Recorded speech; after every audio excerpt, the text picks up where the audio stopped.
So we're going to talk about video game collecting. Been a lot of craziness in the last few years, so there's a lot to talk about. My wallet hurts. Prices Yes. and fakes and all kinds of stuff out there. So let's do a little introduction and we'll go from there. Oh, me? My name is James. I've been collecting for, 5 or 6 years. I'm still kind of a newbie, but yeah, that's my deal. So I'm David, run the show. That's why I'm here again. Humble brag. Put myself on the show, on panels. And I buy games all the time. I can't stop. And Kindred spirit. I don't really know when collecting started because I never really got rid of my games as a kid. So I kept them, the boxes, all that stuff. And Lucky you. Then as an adult, when I have more money, of course, add more and more stuff. So that's the general gist of it. Yeah. Hey, good afternoon. Whitney Roberts, co-host of the Broken Token Classic Gaming Podcast. Much like Dave, I love to collect games. I've got a fair amount of consoles, and I love to feed those consoles is what I love to do. And I feed them with the proceeds of my wallet, and it's been tough as of late. I will say that. Games are expensive, and finding them has gotten to be more difficult. At least in a condition that one might, collector might want. But anyway, I've been playing games ever since a kid, and yeah, it's that. And I am Brent Griffith, the other co-host of the Broken Token Classic Gaming Podcast. And I guess I'm I'm quite a bit different than the rest of the panel. Relatively new collectors that have been in the hobby and continue to push through for several years. I, from a console perspective, collected Atari 25 years ago or so and still have that significant collection. Collected some Commodore because I was a Commodore kid, and transitioned to arcade and pinball machines eventually. And honestly, I have been doing the opposite. I'm not buying, and I have started to walk back and sell things that aren't core to my collection. So I'm on the other side of it in all honesty. And actually some of my stuff has been rehomed with people at this table. Yeah, your ColecoVision is out there on the floor. Oh, is it? It is. Because my other one crapped out, so yours is the one that's running. So is my Battle Zone. Your Battle Your Zone. Battle Zone. There's more stuff I've gotten from you out there, I think. Yeah, so I thought we'd start with, what's the main thing you're collecting right now or focused on? And I mean, you probably collect, if you're like me, collect all kinds of systems, but there's probably a favorite of yours. I just want to see what you're into at the moment. Oh man, I'm all over the place. I can't just focus on one. But NES is still kind of fun to collect because there's still games out there that are affordable, I would say, and definitely like Sega Genesis. But yeah, I have no intentions of ever doing like a full retail. Not a complete set? No, I don't have the money or the patience for that. I was going to do a 32X complete because I felt like that was doable. Then I found one game that I was like, no, I'm good. I think I'm done at this point. So there's always that one game that or at least one or two that looking at a complete set, it's going to blow your budget. Yep. Right now. Yeah. For me, I'm still pretty set on the NES. I still pick up some games for that. Lately, I've been picking up Sega Genesis stuff because the Nintendo prices have gone a little higher than I like. Yeah. I'm just having a hard time paying those prices. Sega's gone up a good bit, but I can still find a nice complete in box copy of some games. About the $80 range for the nice. You're raising your eyes up. Yeah, that's where it's gone. So, like a nice Ghouls and Ghosts or something. Well, the hard shell cases kind of help with that too. Moonwalker, stuff like that. Nice. And so that's what I've been focusing on here. Yeah, for me, I would say it's the console of my first love, the Atari 2600. That's the lion's share, I think, of my collection from a completeness standpoint on any console. And then it would be it would definitely be the NES and then the SNES. I think there's, I love the SNES. I mean, the games are fantastic, but the pricing on boxed SNES games today is just completely upside down from an affordability standpoint. I mean, you can, depending upon the game, you can be into the $2,000 and $3,000 for a boxed copy of a certain game. Or a handful of games. Honestly, it's just kind of stupid if you really want to know the truth of it. But I mean, collectability and the market is what the market is. But I think those are the systems that I probably gravitate towards the most. I mean, smaller systems, just a very little bit of Genesis and ColecoVision, just enough to, I guess, kind of get the majors and get the more fun titles on those. But yeah, Atari and Nintendo for me. So like today for me, my focus has been on, I've shifted back to Commodore, which is slightly outside of, I mean, I consider that in the same realm. But I do too. I went from the 2600 into the Commodore line of home computers. So I did the 2600 gaming, and I quickly shifted into VIC-20 and Commodore. And then, I mean, this is no secret to anyone that's done home computers. Back in the day, everything was bootlegged. So everyone had a friend that had a friend, and things made its way around really quickly. So it was almost a sea of unending games, which was just like heaven at the time. And that's, as I have shifted away from many things you all have talked about, I've owned many of those systems and let them go, and then focused back on 2600 to a certain degree and Commodore. Yeah. Well, I think because there were so many copies back in the day, like the original disc and box copies of Commodore 64 stuff now it's really high. Yeah, for box computer stuff is really high. Well, and the Commodore stuff, I mean, it sold, but it was so easily bootlegged that I've never looked at the numbers, and this just occurred to me. It probably didn't sell in volumes like many of the cartridge games would for like a Genesis, whatever the equivalent was, because the Commodore had a long lifespan, the 64. Yep. They milked it. So you went through a generation or two of consoles in there. You had hard media there. Whereas in Commodore world, they didn't change that technology. And you could only do so much to copy protect, and once it got out, and no one was buying originals. So they're harder to come by if you're collecting original copies of software. I mean, is there anything that's really easy and cheap at this point? No, unfortunately. I'll go ahead and say it. Emulation, to be absolutely honest with you. And when I started collecting for the Atari, and then Intellivision worked its way in, and eventually Sega, this is a time that's gone. I could go into a thrift store. I had a thrift store that was on my way home from work, and I could stop several times a week and come out of those stores every week with 2 or 3 games I didn't own. And I amassed a large collection of boxed and loose Atari and Intellivision and Sega, a massive collection of these things at $1 or $2 a game. And that those days are gone, unfortunately. I'm the little rain cloud, I know. I didn't make this easy. But you're right. The reality of the world is it is where we are. We've advanced to 2021, and the availability is what it is. There's less of that's being pulled out of attics and storerooms and put out there. Right. And it's turning up and being traded amongst collectors.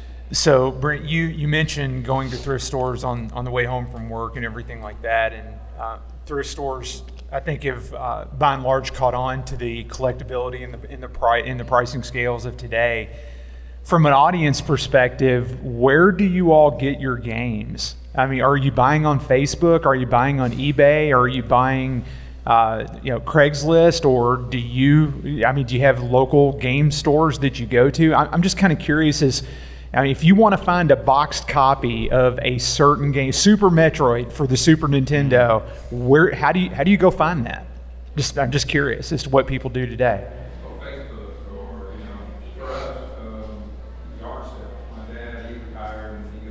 Bingo. Yeah. Yeah. Yeah. Now we ask them whatever you find, bring it to us so we can kind of gauge its worth. So are you finding yard sales to be a reliable source of games that way? In what part of the country do you live in, sir? Exactly. Yeah. In Georgia. It's surprising the things that are still coming out in yard sales. Yeah. I don't fully understand what we got. You know, it's funny because I mean I go to yard sales from time to time, not anything regular or consistently, and I always ask as soon as I get there. I'll find the person running the sale and I ask, and it says, "Do you have anything video game related?" Brent and I are in Kentucky, part of the Bible Belt, and I would say probably easily half the time I'll get the response of, "Oh no. We don't have video games in this house. That's not allowed here." And I go home empty-handed, and it's like, come on, Pac-Man can't be that bad, can it? But yard sales they're hit and miss for us. So that's the reason why I was kind of curious. That may explain, Whitney, why my life's gone astray. The Donkey Kong made you do it. Well. Yeah, they've always been hit. I mean, they've all been missed for me. Every yard sale I've ever been to is like, a copy of Barbie, horse racing, and Just Dance, 20 whatever, and nothing else. Yeah, you do see the same games like Call of Duty and all that kind of stuff. Yeah, Call of It's just Duty. same games over and over again. Yeah, it seems like anymore there's like this deluge of Xbox 360, PlayStation 1 and PlayStation 2 era games that just, I mean, nothing against any of those systems, but I didn't hear any of those systems mentioned here at this table. So, I see those, tubs of those games, and it's like, whew, pass. Well, pass. The same thing that we face in arcade and pinball, that generation has moved on, and there's no nostalgia for those games for them at this point in time. Yeah. So they're like the $2 Miner 49er cart you might find 20 years ago for an Atari 2600 at a thrift store. Yeah. That's what they've got today. Yeah. Well, the problem I see with the yard sales a lot of times is because they've already gone online, they see what it's worth online, Oh, and then yes. they try to sell it at the yard sale for that price. I'm like, Yeah. that's not what a yard sale is. If I can go to GameStop and buy it for the Yeah, exact it's same like, price, I'd rather do that. Have you 'cause- looked at your clientele? Yeah. It's like, come on now. Kids clothing and rare video games. Flea markets. Yeah. There's deals to be had at flea markets. There is, And, definitely. but with the world at your fingertips now, and not that I would be nefarious, but it's so easy for someone to see, well, this game, they're asking $500 for this game. Well, have you looked at what they're selling for? There's a grand difference. But it doesn't matter to a lot of those vendors, and they'll have the same game or hardware or whatever forever because they think that's what it's worth. Mm-hmm. And it's not. So you get things that end up kind of landlocked out there as well. Yeah. So since you're newer to collecting, what got you to go back and get some of these older systems that you weren't owned? Okay, so for me, I do YouTube as well. Very, very small channel, of course. That's why I'm here. That's why I asked you last minute. Right, yeah, exactly. But no, for me, it wasn't, I've always had like a collector's mindset. I'm not going to go into the full story, but I didn't really have like that much expendable income. And for me, at first, it was like, I'm going to go back and get these games and consoles that I had when I was a kid. The only surviving console that I have from my childhood is my Sega Saturn. That's Okay. it. Okay. And that was your not a- childhood console? Yes, that is the one I had when I was a kid in the games. You're older, Brent. Yes. Yeah, I'm kind of a youngin', at least in this world. But and I was like, okay, let me get the consoles and the games that I had when I was a kid, and then I realized I'm an adult now. I have my own money. Yeah. So there was a whole world of video games I never got the chance to experience because I didn't rent it or a friend of mine didn't have it, and it just kind of became an obsession really quick. And you get sucked into it, man, like really quick. Yeah, you do, and there's tiers to it as well because either you can go for the loose cart version of the game, or you can go the loose cart plus an instruction manual, or you can go complete in box, or you can go new in box, and that all drives this whole economy discussion around, okay, can I buy one game or can I buy 10 games? Because depending upon how you have to have that game, it just completely changes the whole approach to games. Yeah, I'll say I'm at a point now where it's quality over quantity. At first, I was like, as many games as I can get because I want to be cool. And now I'm just like, you can ask my wife, so many of my games are just in Tupperwares and closets because I don't have enough room to showcase them. Yeah. But, yeah. As she sighs. Got a question. To buy graded yes, games. yes, that topic has now come Oh, up. yes, we're on here now. Here, if we had a can, we'd pop it open right now. Do you owe him like $20? Yeah. Is that, Yeah, that is what you call a right on plant. cue. Right on Yeah. cue. Yep. Yeah. So yes, we would love to talk about graded games. That is a We great would. question as to whether or not We'd love to drag graded games through we're the dirt. going to drag it down. Yeah. Whether or not that's really worth it. Yeah. Who wants to jump in on that? I say unequivocally, no, it's not worth it at all. It is money thrown out the window that you could use on so many other things because we'll just use the elephant in the room, WADA. Okay, we'll just go ahead and call WADA for what it is. There's so much controversy around that organization and their product and their processes and what they produce that I would not trust. Personally, I would not trust any graded game to be worth what the market says it's worth. I think it. I mean, I'm packing a lot into this. I'm sorry. I think it does a disservice to the overall community. It really does. Yeah. There is a historical aspect of preserving the game and saying that yes, this game is complete and it's in perfect condition. But I think that the collector community has just really almost pivoted on whether or not that's even important for what they're actually trying to accomplish as a collector. Well, these people, they're not lovers of the collection. No, they're not. They're just they're looking for a quick buck. Oh yes, And they're monetizing us is what Yeah. they're doing. Yes, And I've seen like cases where people like multiple times they've sent the same game in and they get different grades each time, and they'll keep trying to send it in until they get a better grade. Yeah. Because there's no like structure to it or anything like that. yeah. And it's I say at the end of the day, it's an individual that is setting the grade, but it's not one individual, so you can't keep a consistent standard Yes. across. That's right. Yes, that's exactly right. And it's almost like I'm not a sports person at all, but it's like an umpire or someone calling a baseball game. That individual may see it slightly different than the next person. Yeah. Then but you're kind of held to what their call is. Yeah. And that's kind of I think what you're saying there, right? yeah, it's just there's like there's no structure to it, nothing like that, and I think it is very like opinionated per person, and it seems like a waste of time to me because I don't know. For me, I have no thrill getting sealed games because I think that the thing that I love about collecting is you can play these games and it doesn't hurt the value of the games. You know what I mean? Right. As long as you're taking care of them. So like sealed games, I'm not going to drop $2 million, $3 million for a sealed copy of which is cool to have a sealed copy of Super Mario Brothers 3, or 1, or whatever the case may be. But no, it's just. Yeah, it almost feels like it's not even the collectors that are in. That's a different market. It is. I It's a don't- completely different market. I think that's just people buying assets, for investment purposes only. Yeah. Just like artwork or any other thing. Coins or And there's obviously a rarity there to a sealed copy of whatever.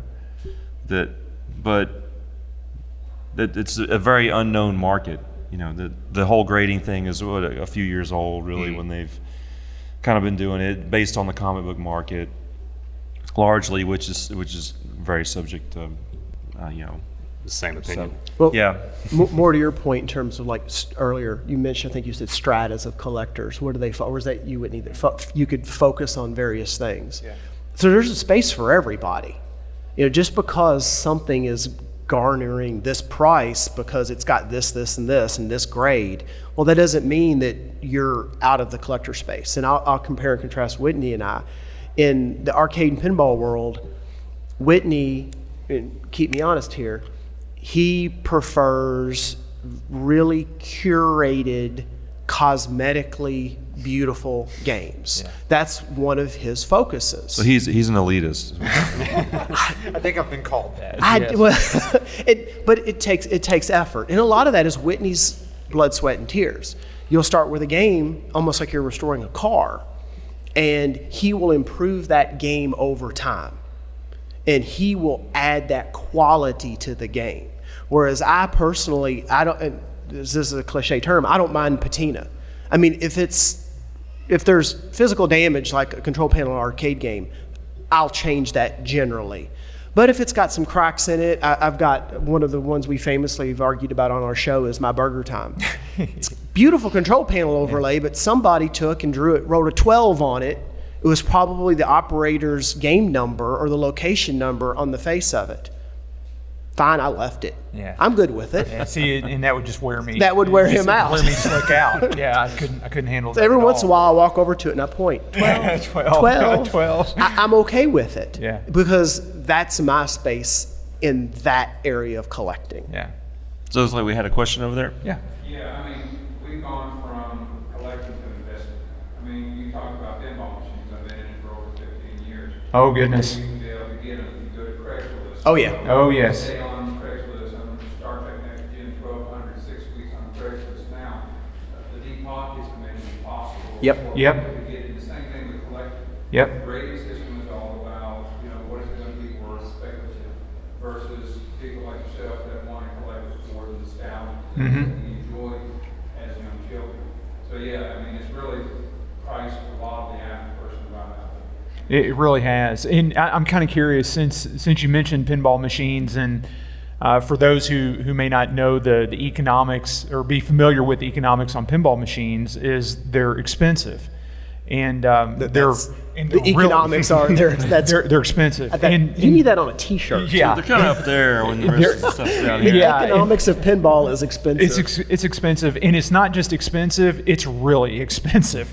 And it has, in the past, let's say 3 years, have caused it to get extremely expensive. And so it's a tough hobby to be in from a financial aspect, and it's hard to stay with it as well, because when you look at the outlay that's required to quote unquote kind of stay in, I guess it's tough on a person if you're trying to use your dollar wisely and get the most out of your dollar. Because yes, I mean, if you look at the cost of a pinball machine, used or new, either one, they've gotten expensive, and that buys a whole lot of other things in the gaming realm, and then it becomes this cost versus benefit scenario. But unfortunately, I don't know where this goes from here. I mean, I would love to have a crystal ball and say in 18 months the market will have reached its peak, and then we'll start to go back down to some degree of sanity.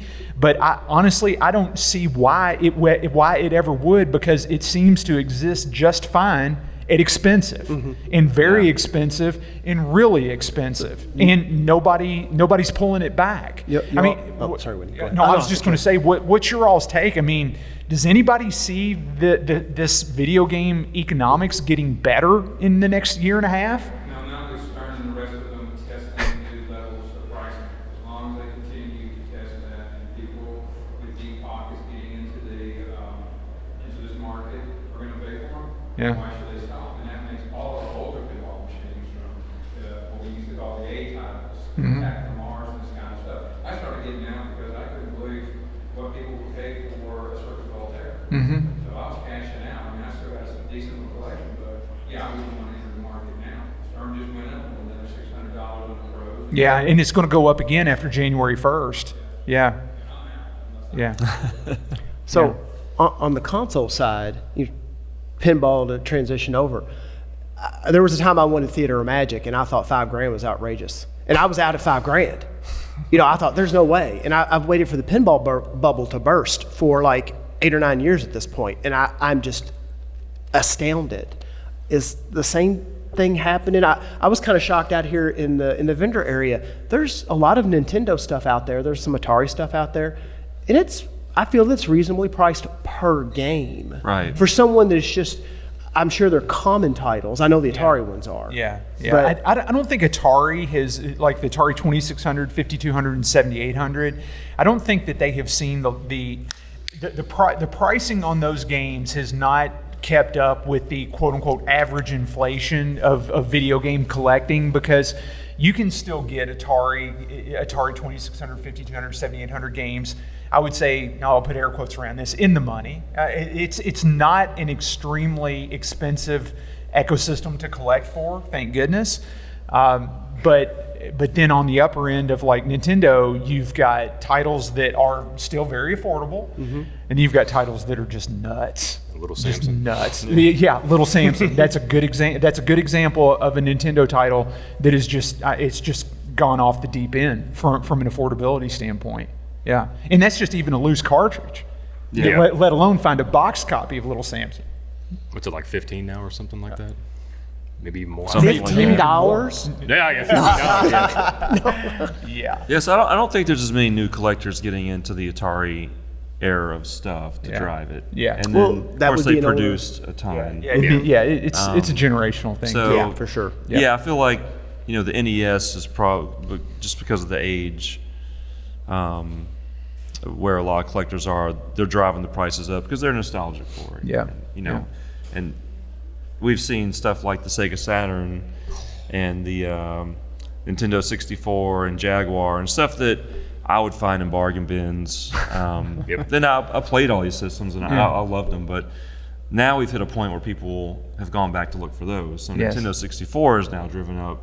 Sega Saturn is like ridiculous. Yeah. And Jaguar, which is a terrible system, has gotten really expensive just because it's rare. And Yeah. it's, Well, at a point. and you even take some of the handheld systems like the Lynx. I mean, it's ever so slowly. Lynx games are going up, and you look at games like, systems like the Game Boy Advance or the Game Boy Color. Oh my goodness, man!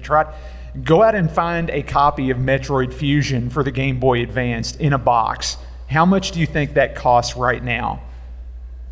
You're $500. No. Well, know. good guess. Good guess. I mean, you're probably looking at somewhere close to $300, $250 to $275 for a boxed copy of a little bitty GBA game. But it's Metroid Fusion, and I get it. It's a beloved. Yeah. It's a beloved title in a beloved franchise. But still, I mean, it's just everywhere you turn, it's hundreds of dollars. It's nuts. Now that we've depressed everyone, Yeah, sorry no one about wants that. to collect anything. Why do we collect then? Why are we doing this? Oh man. So, I mean, there's obviously a barrier to entry. And Yeah. you've got to find your space, which you want to collect in. But there's got to be a why there. So why, David? I mean- Yeah. Go for me. Yeah. Go down. For me, I mean, the wife will say the same thing because she collects, a myriad of other things. But I mean, it's about for us, it's all about just preserving history. And the more we especially with video games, the more we drift into this digital world. There's so many digital games I've bought that I forget about. Yes. Because I don't see it on my shelf, and I just don't think about it. But it's to me it's fun, and I always love when people come over to the house and they get the chance to look at it and they get to relive their childhood for that brief moment. That's where a lot of the joy from me comes. And I will say the good thing is, even getting into EverDrives, which I have, I was kind of worried that was going to make me not want to collect as much, but it's actually made me want to collect more. Oh, there's no doubt. Because now I'm like, let me try this game out. I've heard things about this game. Okay, this game's awesome. I'll spend $100, $150 for it. Yeah. But you're not, I don't know, just taking the chance on a game you've never played before, and then you spend $150, $200 on it, and you're like, well, that sucks. So it's actually helped quite a bit. So you're looking for the game not just because it's the game, but it's because a game that you like. That's what I'm saying. you Yeah, enjoy. I've hit a point now where I'm a lot more particular about what I'm buying. And if I see something for super cheap, I'll snatch it up, sure. But like I said, I'm not about a full retail release or anything like that, because I could never even bring myself to do that, because she would probably kill me if Little Samson, I don't know, $2,000, sure, I'll just drop that, Yeah. So it's gotten to a point now where I can pick and choose what I want to play, and I don't know. For me, he brought up about the investment. That's the other cool thing about it, because I've had people be like, "You spent $60 on this 20-year-old game?" I'm like, well, yeah. Guess what? It's still worth $60. Yeah. You go out and buy the new Call of Duty every single year. You spend $60. Guess what it's worth now? $30. Yeah. 2 years, it's in the dollar bin, bargain. So I'm like, Yep. I don't ever feel like I've wasted money. If things got bad, sure, I could sell it. I mean, by the rule of the dollar, you haven't wasted a dollar. Exactly. One. Yeah. You've just parked it. You've parked your dollars. Yeah. I mean, even the short That's a 5 great, years. that's a great enabler type of thing. To, Oh yeah. Look, it's still Now everybody go to the vendor session. Yeah. park your These are the- dollars. Yeah, park your dollars. These are the weird mind games I play on my wife to justify the amount of money. Exactly. Yeah. You realize she's here, right? the best You one. realize she's Yep. right She hears there. all of this. Yes. one day we'll sell it all and buy a vacation home. or Exactly. something, That's what I say my plan is. It's a retirement fund. Yeah. I'll never sell it, but it's a retirement fund. You're never retiring. Yeah. So all right, David, your answer. why do you collect? I've always known you as a collector. That's how I met you. I've never heard your Genesis story here. Yeah, I don't know. I mean, there's still stuff that I wanted back in the day because, I mean, we had systems, but I have 4 brothers, so it's not like we got a lot of stuff. We had stuff, but we would rent stuff from the video store and all that. So there's always like I would get to play some games. For the a little kids bit. here, there was a time when you couldn't just pick this up and watch something. You actually got it on a. Yeah, Mom had to drive you to You the had video to store. go get and, it, Yeah. Video put it store. into a device, and play it. Yeah. So go. But yeah, Appeal to so your audience. There's still stuff that I want to get for some reason. Like I just like like Batman Returns for Sega Genesis. I don't have a box copy, and for some reason I just still want it. Yeah. And in my mind, I'm like, I'm gonna go play that, which I probably won't because I'm too busy. But maybe 10 years from now, I'll still go play it. Yeah. Because this stuff will still be working. Oh yes. But yeah, it's something like that. There's some kind of psychological thing. I don't want to own everything, but there's certain key games that caught my attention back in the day that I just kind of want to go back and pick them up Yeah. and see them on the shelf and be like, oh, that's cool. You know. I think the reason why I collect, it's a twofold answer. Number one is that I absolutely love the physicality of owning the cartridge, Yes. having an instruction manual, seeing what yesteryear used to look like, or looked like rather, from a gaming perspective. And it's how I played games when I was growing up. I mean, Christmas and birthday was, tear open the shrink wrap on the new Activision game for my 2600, peel open the box, read the instruction manual, slap the cartridge in, and play. And that was heaven for me and my brother growing up. And so I so identify with the physicality of collecting that it has an intrinsic value to me that digital games can never ever come close to matching. Yeah. Number two is I and probably to a fault, I love box art. I absolutely love box art, and I love the generational aspects of the early Atari box art, leading up through the Activision box art, leading up through like the black box Nintendo box art, and then I guess the consistency of the Super Nintendo box art. I love that. I love how boxes look on shelves, okay? And that's it.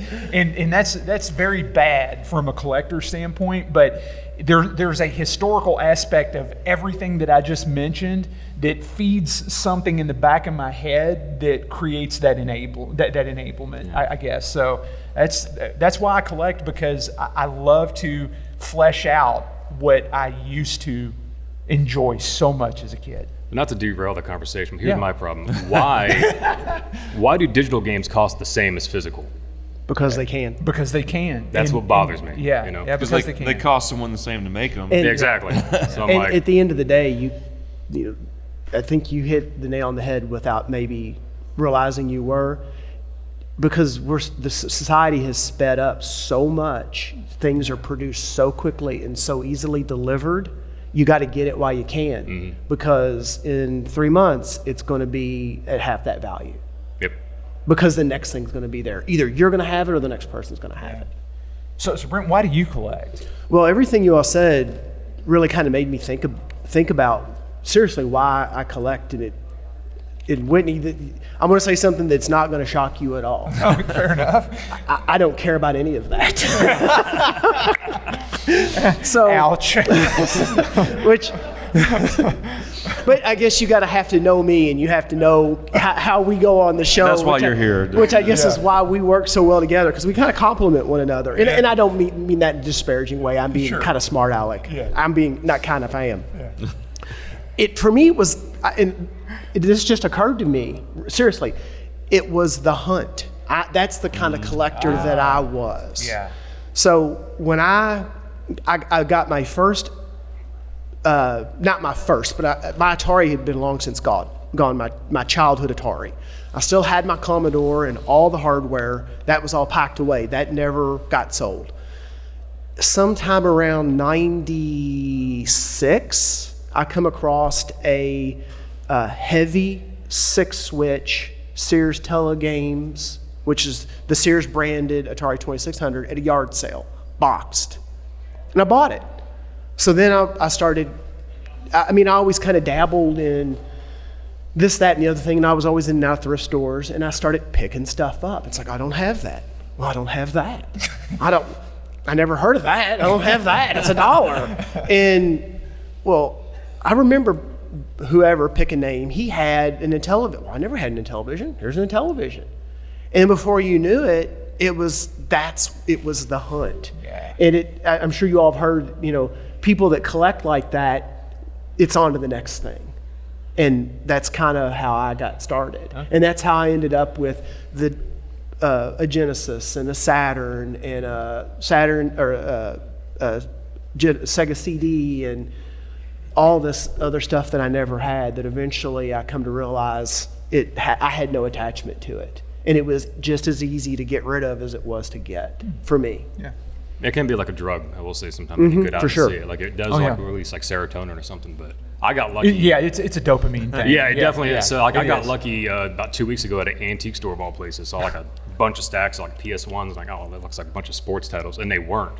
And there was like a couple of good games. They were like $5 a piece. Like, I'll take a chance. And they gave like $2 a piece for them because I bought so many. I was like, that never happens anymore. It's so hard. So when it does, it is kind of exciting. But yeah, the hunt is definitely a big part of it, but it's getting harder to do that because what drew me back, in Whitney and Dave can attest to this, knowing me personally and having been to the house, is that extended into arcade games. Oh yes. And I'm sure it's happened. And then pinball machines. And then pinball machines. Yes, because That's where you're going, James. That's where you're headed. Yeah, because we're preparing you. Yeah, we're preparing you And because Brent and I both have way too many arcade games and way too many. Can you have too many? No, you're all right. You're all right. No, but we certainly enjoy our arcade and pinball machines. I'll say that. Yeah. So when you were talking about the hunt, that made me immediately think of my arcade collecting, because I feel like the hunt days for console stuff is over for me, because I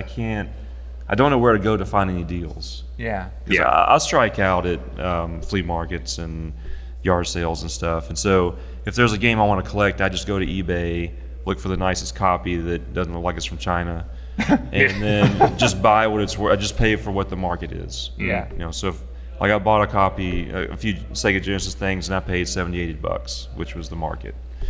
Now on the arcade side, I'm on Facebook all the time, Craigslist, other collectors I know, and that's where I find the deals, and that's the exciting stuff, where I'll get in my truck and drive 4 hours away, spend money I didn't have, and then shove it in my garage where I didn't have a place to store it, because it was like a smoking deal, and that's exciting. It's like, that's the hunt for me. Yeah. I could be wrong about this because I don't know much about arcade and pinball, but I assume a good part of it is finding like a fixer-upper, and like that could be part of the fun part of it too, if you know what you're doing.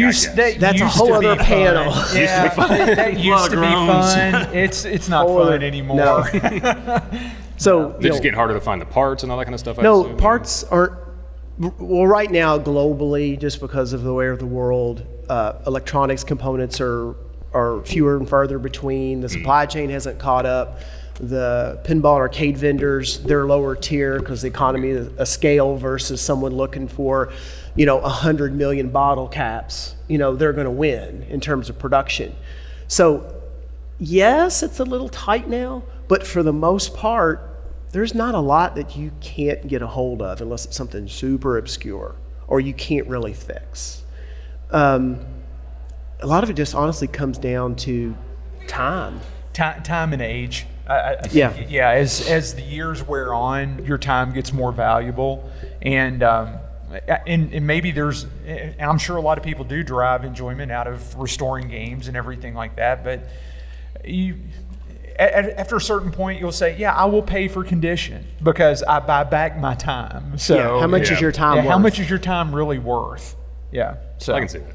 So yeah, I have storage units full of those great deals that now yeah. fix. And I've been there. And Whitney, have you gone the storage unit route ever? No, but I have an outbuilding. So I Well, have storage unit on premise. I may or may not have converted to something such as that. Yeah. But Oh yeah. and to your point, in my personal collection, is what I'd mentioned in the console world, the phase that I'm in. I am now in that I've got to lighten my load in the video world. All of those projects that were, well, how much is that? $50? Put it on the truck. Yeah, I can put it fix on that. the truck, yes. Well, I've stored it for 5 years. It's not worth $50 now because it's taken up more than $50 worth of space. So that's the stuff personally where I'm pulling back and I'm curating my focus of my collection is cutting out the chaff. Yeah. That makes sense. I'd say even on the oh, you got a question? I was going to ask, as we amass our collection value or whatever it is, what do you plan on doing with your collection now? I've got some items that I will pass down to my children, but as you get older, you have plans on how you're going to deal with your collection. I do. Yes, the end game. That's I'm too young to think about I it. This do. takes a morbid turn. Yeah, I was just about to say, we've really talked about money. I mean, now we're going to, but that's a very valid question. And I'll start this and then your job, the three of y'all's job is to cheer everybody cheer it up. Do it. Bring us Because down. I am the rain cloud. We'll end on a high note. Yeah. So you're 100% right. We're not getting any older. I am not far. Not getting any younger. We're not getting. No, you are thank getting you. older. See, I'm already getting so old. I don't know. He needs help sometimes. I need help. I am not far from 50, and that is a consideration. What am I going to do? And let's just be honest. We're not here forever. We've all been through it in our families, and that's part of my consideration there because I have 20-ish years of collecting games. Console up to arcade up to pinball, and in my personal life since I've done it, and I've been blessed to be in a position to go to operators in Kentucky, Indiana, Ohio, definitely Kentucky. I'm sure in Indiana, and I bought out tech rooms. I bought out. Well, I don't need these monitors anymore. I'll take them all. What is someone going to do with that? What am I going to do with that? And that's the reality of it. I'm making hard decisions of what do I need to support what I want in my collection going forward, and then the rest of it, we're going to make a home. And I want to be 100% honest. If we're going to go here, I've mentioned to my family, God forbid something happened to me right now, call that man. He'll figure out what all this stuff is worth. You keep what you want, and then the rest of it, he'll know how to get rid of it. Yeah. Yeah, in much the same vein, I have done the same thing. So I've talked with my family. I have one younger brother. He knows absolutely nothing about video games or pinball or anything like that. He's extremely good on most everything else. He just doesn't have a topical frame of reference at all, just about this particular subject. And I've talked to him, and I said, I've told him, I'm like, if or when something were to ever happen to me, you go talk to Brent, because Brent will make sure that all of this goes somewhere in a way that is complementary to my wife and from a financial aspect, and make sure that it gets dealt with in a responsible way. There are some pieces of my collection that are extremely rare and will stay with the family. I freely admit that. I've already talked to my family about that. They already know that, and they're ready to accept that. But then the rest of it will find a home. I don't know. I mean, I hope that I can still enjoy it for for however long I'm here. But to your point, I don't need an outbuilding full of games. Okay, so I too. Wait, we got that recorded. Yeah. I really don't. I mean, I've come to that realization, and I do need to thin it out and move a lot of this along, so that I am keeping what matters to me without being without being as big of a burden as I otherwise would be to everyone else.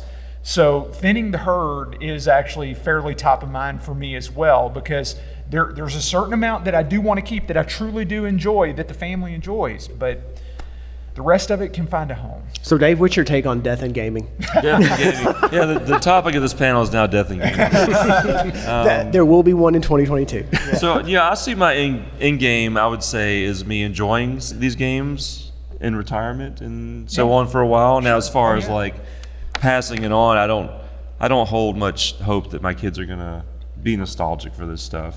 Hopefully they enjoy some of it and get to play some with them, but I've slowed down buying just random everything games. So I would say I've already started honing things down at some point. Mm-hmm. There's some systems I've collected a lot for, like ColecoVision homebrews. For some reason, I've just really got into those because they were new. I have a ton of them. I'll probably let those go at some point, and it won't be a big deal, because I'm not really attached to them, but they are valuable, and there's some stuff like that I'll probably, start to phase out a little bit. I don't even have room to display everything, honestly. I've got so much stuff. Don't look up my address. You wouldn't find it anyways. But and on the arcade side, that's almost like a whole different topic, because I'm currently running an arcade and the show, so I can kind of get away saying I use all this stuff for business, which I do. Yeah. My personal collection is a lot smaller, but at the end of the day, when it's all used up and no one cares anymore, by the time we're old, it may not really be worth anything, honestly. Because it could be worth 3 times. Could go either way. Because everyone's collecting PS5 games that don't exist because they're digital. Well, and like the physical copies that were released for PS5 might be rare. That's true. And you can't play them because there's no server. Because there's no server. Your login account doesn't work anymore. Exactly. Like PlayStation Network. Yeah. So have you considered? You're relatively new. This is No. she's. So no kids. So there's no one to really pass it down to. But and I guess that's the other thing. Like I don't know about kids nowadays how they feel about owning stuff like that. Because again, like digital games, like do you really own it? Like it just doesn't feel the same to me. But I don't know. Like I guess if she's still around, if I go first, it's her opinion. Like just if you want to try to sell it. If there's a museum, if that's still a thing in the future, it's weird. Yeah, like you said, it could be worth more. It could be worth nothing in the future. So it's hard for me to say. I'm still young. I'm trying to hold on to that youth. Unless you had another point, I got a topic for you to shift from exactly what we're talking about. I will add, you've talked about kids and would they have interest. Kind of an interesting little story. Have you ever? I don't believe you have any pinball machines. I know Dave, you do, and Whitney. I've had this happen. I've seen kids walk up to a pinball machine, see things under the glass, and put their hand on it and try to move the ball. Yes. I've seen that. And then when you show them that you can interact with it physically through the buttons, that's a whole other world to them when they realize it's real, and they'll shift to it. Kids can adapt. People can adapt. We don't give them credit like we should. But it's just interesting because that's what they know. They know this stuff. Yeah. But I will say the good thing about going to these events like I have, it is nice to see kids who still want to play like NES and like Atari, and they have fun with it, which means, and that's another thing, that's why I collect, because these games have held on all this time. They're still fun. Yeah, there's some crap ones out there, but there's so many games that are still so much fun to this day after 30, 40 years. And the fact that they work is another testament. I hold out hope. We've got a couple, I don't know if you see this in your arcade, we've got a couple large venues in my hometown, and it's not uncommon for me to see 20-something-year-olds. They want to play the games. The pinballs especially, they don't know how to start it. because their generation of game is a redemption game that starts as soon as you drop the quarter in it or the token in it or you swipe the card. And they'll pump it full of tokens and they don't know where to start it. And that's one of the reasons, like a modern Stern, it flashes crazy at you as soon as you put a credit in it. That's why it does it. Because they'll see that flashing light and they'll smack it and it'll start a one-player game or it'll launch the ball. But so we've talked a lot about money and worth and value. And of course, I've rained on that a little bit about where I'm at in my collection. But what's the nostalgia value? Is there a nostalgia value? Why are we doing it? Because it sounds like we're not necessarily doing it as an investment. No. You know, I've got some of it started with me, nostalgia.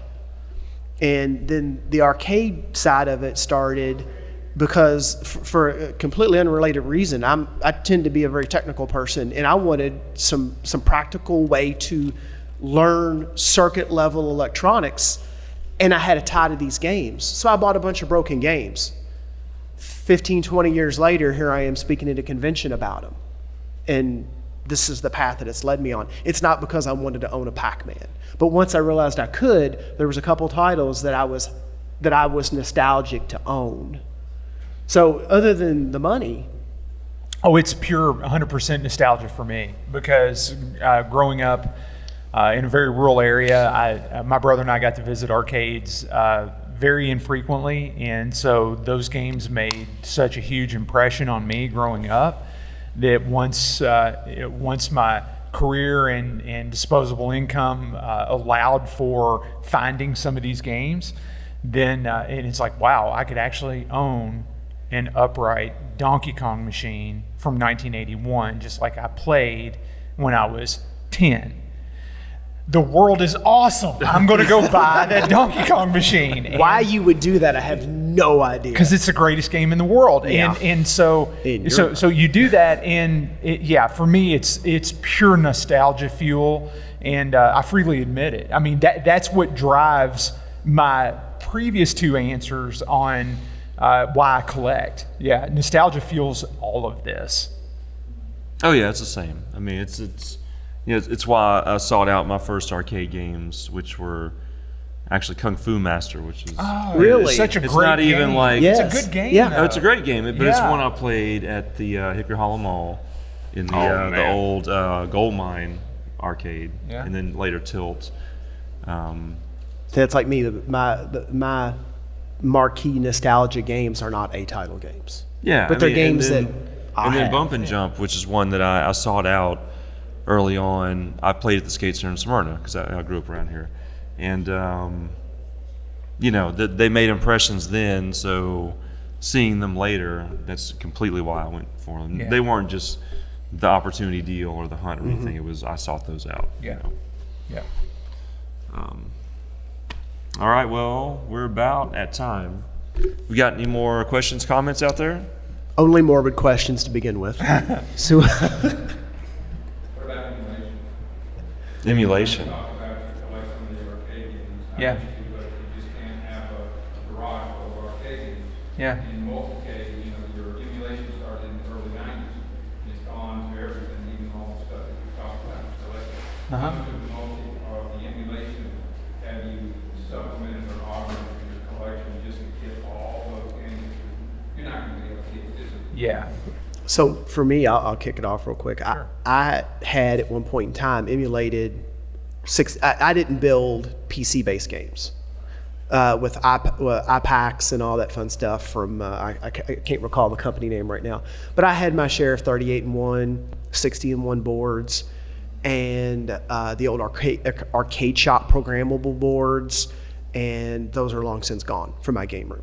The games that I've got now are dedicated games. And it's not because it's not a good solution. It's a good solution for someone that is space limited, is budget limited, it fits their lifestyle. I'm the only thing I'm against there is if you're gonna, and I've seen this done, if you're gonna take a complete original title and tear it down. Yeah. That's my problem. What I am a big fan of for somebody that just wants to play the game and maybe dip your toe into collecting, whether it's arcade or console, is emulation like on Raspberry Pi. You don't even have to be a very technical person. There are several builds out there, Pi Play and RetroArch is one. There's another that's that's not it. But you're right.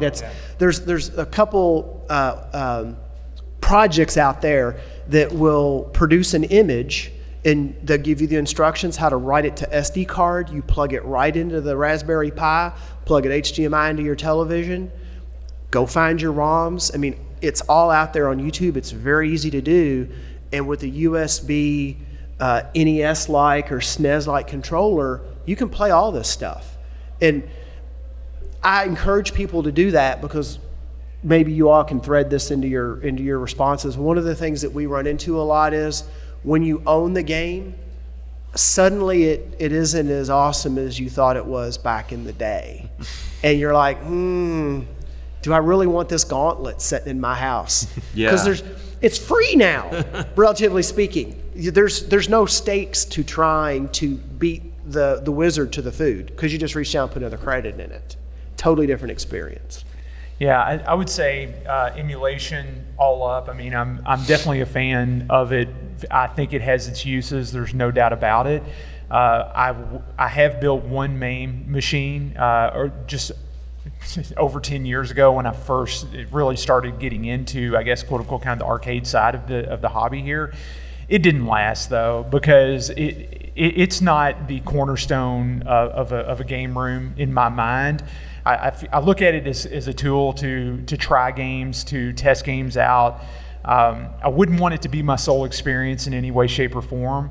What I do find value in it from a dedicated machine standpoint is having like an upright, like an upright JAMA cabinet, and then I'm sorry, not an upright, a horizontal monitor orientation JAMA cabinet, and then a vertical monitor orientation JAMA cabinet, and then you can put in. You could put in like a Raspberry Pi to JAMA interface, or you could load up multi-carts or anything like that, and then you can swap boards out, and you can play the actual boards or like the multi-game boards or anything with real controls, and it's not emulated per se. And JAMA gives you a lot of functionality and a lot of flexibility that way. I see a lot of value in going that route, and you're only talking like 2 cabinets, out of your entire game room.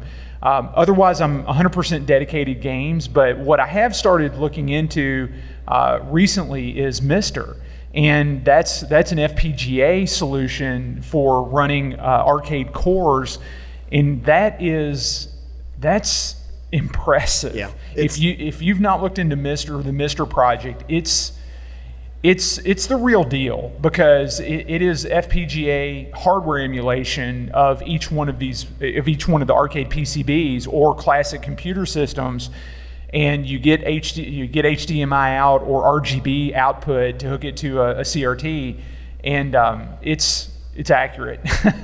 It's accurate, and to me, it's a great way to play the games in a multi-format setting. Whereas MAME is real good from a research and a debugging and a documentation standpoint. So I think they've all got their place. But at the end of the day, I still play on dedicated machines. I don't emulate my Donkey Kong at all and never would. Yeah. Yeah, I don't care about any of that stuff. Honestly. Great answer. So I have a MAME machine that I built years ago, and it's covered in dust. It's in my basement. Same with mine. And I've bought the analog systems, which me and Whitney... we talk all the time about buying the analog FPGA systems. We're big fans of FPGA, aren't we? And I buy them, but I still plug in my NES, my original NES. The analog systems are shrink wrapped, and they're sitting there. And I just found myself not really caring about anything that's not the original. Yes. Because there's the attachment isn't there. It's and to go back to the cartridges and stuff. An original copy of Super Mario Brothers, even if the label's worn out, I'd rather play that than picking it on a multi-card, going down a menu and picking number 100 Super Mario Brothers. It just kills the whole thing for me. At that point, I just don't even care. There's such thing as overload. Emulation is too much of a good thing most times, unless it's being used for research or documentation or testing purposes. Then it feels like the right tool for the right job. I just would not want that to be my only experience, though. Everything would just feel so pointless. But when it comes, Nintendo's relaunch of the small classics. so I was going to touch on that. So with me, like when it comes to consoles, like I prefer original. Like I play on a CRT, and part of that's because of input lag and all that kind of stuff with modern TVs, and plus you can't play Duck Hunt. And that's important. It's important. Yeah, That's a good point. But I do have little minis, and I think they're great for like when I go to events like this, like at a hotel or something like that. They're fantastic to take along with you. But I never really play it at home. But I mean, I think they're great for someone who doesn't want to get into collecting. They think it's too expensive. Yeah. I get it. It's a great option. Even with like computer emulating, like I don't like playing console games and computers. It just doesn't feel right to me. I don't know. That's just me. But I get the place for it, and it just depends on the person. But with MAME, yeah, I would 100%. That would probably be like the only thing I would have. At least if the wife would let me. If we had the room in the house, we would have a MAME arcade, which we kind of do. I have a computer that I got, a MAME emulator on, but and I got one of those X arcade boards and all that kind of stuff. Yeah, so. yeah. Oh yeah. And it's great, but yeah, I mean, I'm sure there's some maybe down the line. Yeah, we would love to have like an actual Donkey Kong or something like that. But See, that's how it starts. You get that MAME machine in there, and then you'll be like, man, I wish I was looking at the real Donkey Kong. Yes. But Yeah. it's Why would you pick Donkey There's nothing Kong? like the Okay, original. well, whatever. Pac-Man or Yeah. something. An Yeah. actual good game. Yeah, I mean, that's how it started for me. I built a MAME machine first, and I played through all the classics that I remembered as a child, and then I thought, okay, this was okay, but it didn't feel like what I remembered. Then I go get the Donkey Kong machine, and it's like, Nothing beats the this original. Yeah. nothing beats Something the very original. tactile. Yeah, it's a tactile. It's a tactile, physical and visual presentation thing, and just the Nintendo cabinets have a certain sound and just a certain way. They're just unique in their own way, and it's not just Nintendo. It's all the arcade games. Yeah. I guess to make my final point, emulators are just preserving the history, and I think that's also important. Oh So, yeah. As I said earlier, they're important and they have their place. There's no doubt about it. Yeah, I mean, just like, I want to put the cartridge in my old NES toaster and see it blink a couple times. Yeah. Get the cartridge back Yeah. in, Don't get mad put at it back in there. Yeah. And then if I can just pick something on a PC, it doesn't mean anything. It's part of the experience. Yeah, it's part of the experience. When Contra doesn't work sometimes, I get mad, but I don't mind it. You Yeah, know, it's- you just blow on the cartridge, put it back in. Yeah, there's nothing Yeah. better than being in the middle of a game and it just freezes on you. Was it Star exactly. Trek First Contact? I'm gonna really get geeky. When Picard and Data were having the conversation about the warp ship, and Picard walked up to it and touched it, and he was trying to explain to Data how important that was to a person, that feeling, that physical contact was. And that's kind of, that's what you all, That's a good point. that's I weird. didn't watch Star Trek like that. You never, okay, whatever. Oh, that's I another am- panel. Yeah, As soon the as next this panel's panel. over, I'm leaving. Another panel discussion. Oh my gosh, my head's going to explode. You should, the proper answer is, I don't care. All right. Well, I think we're at time. Just appreciate you guys coming out. Hope you have fun at the rest of the event. Yeah, thanks for spending the time with us. We hope you enjoyed the discussion. It's we could go on for another hour, 2 hours. Yeah, if we could. totally could. It's fun to talk about. And I want to give some outgoing plugs. So you've got a YouTube channel? YouTube channel. Yeah, YouTube channel, Nerd Stillery. Yep, that's exactly what it sounds like. Okay. I love that name. That's awesome. That's awesome. It's all about That's awesome. booze and games. So, I mean, perfect fair name. enough. All right. I got And then- cards if you're interested in telling me I'm wearing a shirt because that's the kind of person I am. And then, Awesome. again, we're the Broken Token Classic Gaming Podcast. So brokentoken.com, facebook.com/brokentoken, and at Broken Token on Twitter. And Whitney, We're so easy to find. Yeah. Yeah, it's just one word, so you'll find us. if you have a podcasting app, we're in it. Yep. And you're already at my show, so I don't have to plug it in. Yeah. Who are you again? We're doing it again next year. So, Yes, awesome. Yes. all right. Thanks for coming. Yeah, everybody. thanks everybody.